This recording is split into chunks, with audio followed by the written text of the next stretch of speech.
Well, I'm a child of the Depression. You've heard of it? Yeah, he's shaking his head back there. The real Depression, when they were selling apples on the street corner. Do you know what I'm talking about? Yes? You've heard of it? That's how old I am. That was sometime before the Civil War. Okay, you're not going to do this a lot, are you? No, I'm going to be out of here in about 10 seconds. Good. Okay. As you can tell by the funny way I talk, I'm from New York City. And I think you talk pretty funny too. What we used to do in the old days, and maybe your grandmother still does it, I don't know, is with the changing of the seasons, they used to change the inside of the house. Does this sound familiar? Okay, so that for instance, sounds a little smutty, doesn't it? All right. So for instance, in the fall, she would get out the rug that had been rolled up behind the couch and hang up the winter drapes, right? And in the spring, she would roll up the rug, take down the winter drapes, and put on the slip covers. They don't do that anymore. I mean, I don't do it. Anyway.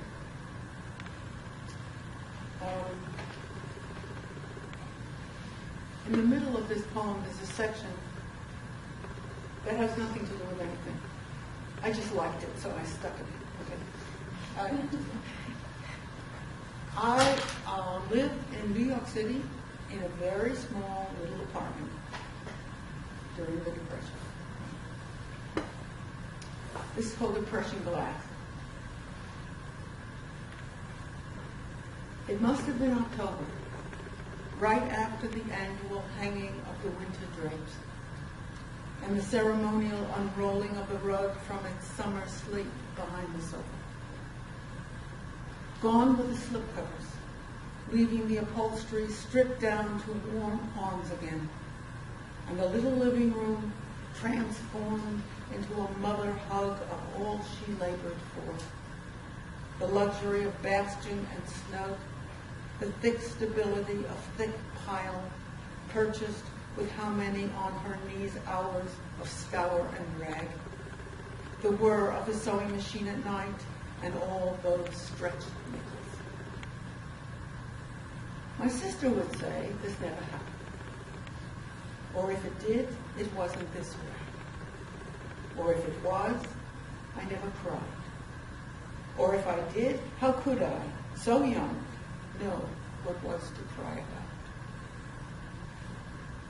A room like that, in the snow-white haven of the dwarf's house. And I, no more than 4, rowing a cardboard box across the rug, its flowered sea lapping at my hands that were my oars. When suddenly, there was my father, dancing to the radio or some crazy song of his own making, flapping his arms and yawping like a great enchanted gull of happiness, having nothing to do with me or her. And I saw, as through the glass layers of the sea, what he'd been before I came in my little boat, grinding its vast engines of responsibility, dragging him under, changing him into someone other than the drowned beloved I'd be trying to make it up to all my life.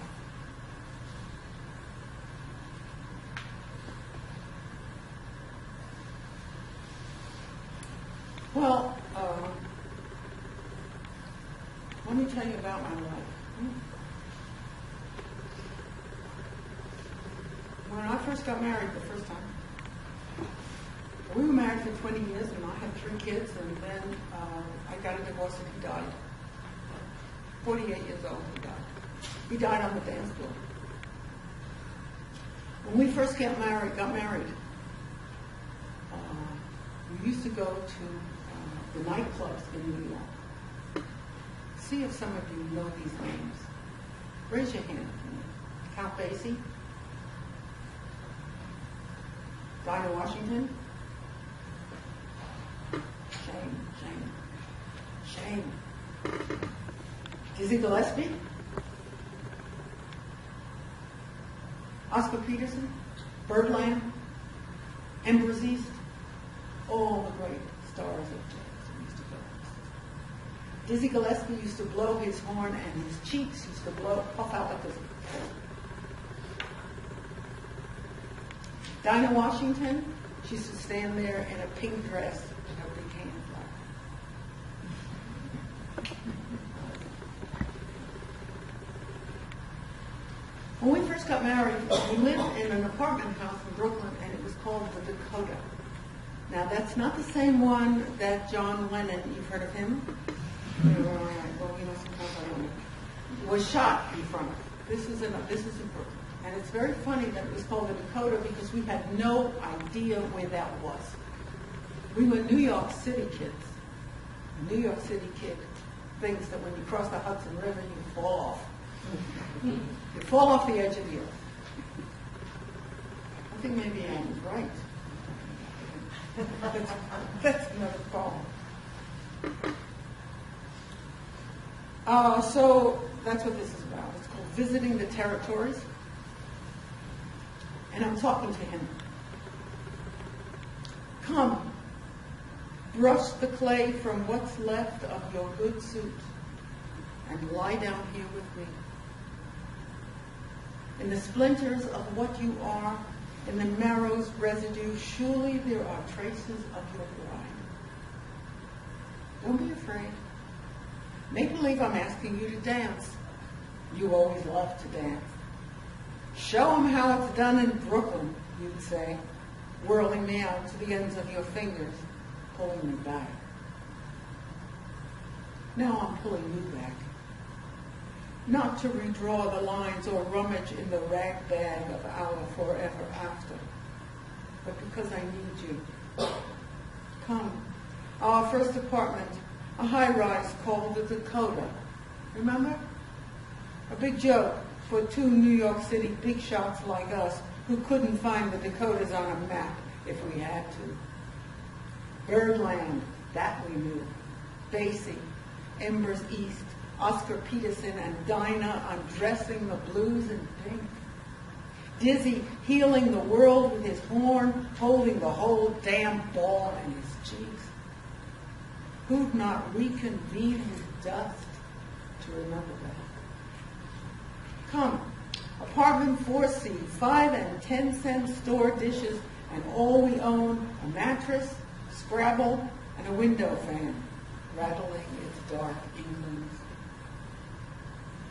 Maybe if you lay down next to me the artless bones, I could find the true history of the Dakotas before the broken treaties, the Badlands, and what happened next.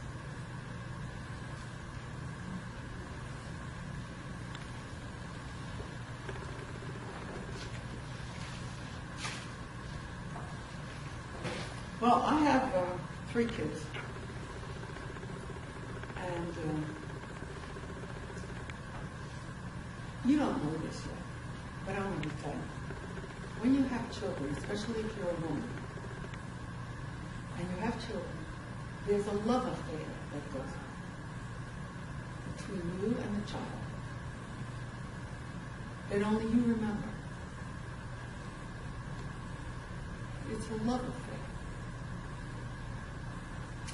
So one day, my oldest son came to visit me, and he's sitting across the room from me. This is really weird. He's sitting across the room from me, and all of a sudden he's looking at me, not at me, but through me, as if he's looking to the back of my head. And I'm looking back, and I cannot pull my eyes away, and it was very, very uncomfortable. And we stayed like that for a long time.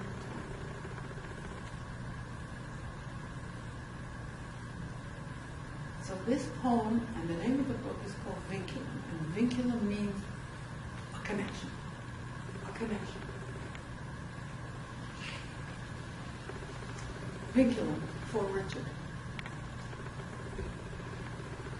Do not look at me again like that. Between us is too stripped down to the bare wire of what we were. The look umbilical. That cord I thought discarded in some hospital bin 50 years ago come November. How strange to find it once more between us.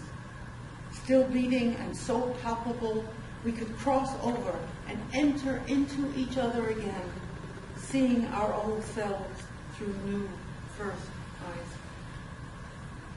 Plucked from a drumroll of autumn, that one was ours. Autumn of my 23rd year, autumn of your final fattening, taking up all the room, worrying the thinning walls. The rope that seethed from me to you and back again, our two-way street, and you, little fish, hanging on past your lease in a time of narrowing dark, which you can't possibly remember, but do. And it comes to me that look must be what love is, which is why we'll not speak of it, nor hunt it down in each other's eyes again. For you're too worldly to admit without wincing what happened, happened. And I, too conscious of my failed attempts to fire into language what's beyond words, could not bear it. Which leaves me holding the bag once more of foolish thoughts. I know. The universe has neither edge, nor center, nor crown. But I want to think that past Andromeda and out beyond a million swirling disks of unnamed stars, that cord we knew, that ghost of an I-beam floating between us, arcs in space, lit up like the George Washington Bridge, pulsing with traffic, even after both stanchions are gone. I'll tell you a story about it. After I wrote the poem, I called him up. I said, do you remember what happened? Do you remember, when you were sick? Oh, he said, oh yes.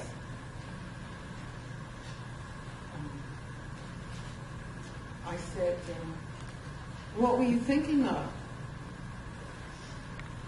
He said, send me the poem first. He's real careful. So I did. And then I called him up again. I said, so, what were you thinking of? And he said, what do you think I was thinking? And I said, I think you were thinking that I was going to die. And he said, I was thinking that we were both going to die. And that is, of course, what the poem is about.